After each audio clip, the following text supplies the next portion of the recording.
In today's video, I'm going to teach you how to add member or accountant to Xero. We'll walk through the exact path inside Xero so you can quickly bring a colleague or an external accountant into your organization with the right level of access. Before we begin, make sure you're signed in to the correct Xero organization and that you have permission to manage users, typically an administrator role. If you don't have that access, ask an existing admin to complete this for you. Start by opening Xero in your web browser and signing in. Once you're on the main dashboard, look toward the top of the page for the company menu. Depending on your layout, this may show your organization's name or a company icon. Click that menu to open the organization tools.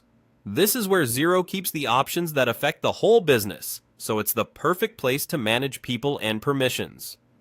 From that company menu, choose Settings. The Settings area centralizes configuration for your organization, including users, financial settings, and connected features. If you manage multiple organizations in Xero, double-check you're in the right one before proceeding. Inside Settings, find and open Users. This page lists everyone who currently has access to your organization and shows their status, such as active or invited. It's a good spot to review who's in your account and ensure each person's access still makes sense for their role. Now click Invite User. This opens the invitation flow where you can specify who you want to add and what they're allowed to see and do.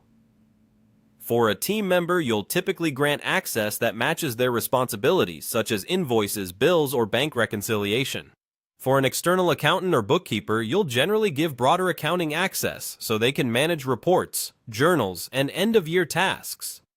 Xero lets you fine-tune permissions, so take a moment to align access with the principle of least privilege, only what they need to do their job. After you send the invite, Xero emails the person with instructions to accept and sign in. Let them know to check their inbox and, if necessary, their spam folder. Until they accept, their status will show as invited on the user's page. Once they join, you can return to users at any time to adjust permissions or remove access if responsibilities change. That's the complete path. Open Xero, use the company menu, go to Settings, then Users, and choose Invite User. Follow the on-screen prompts and you'll have your member or accountant set up quickly and securely.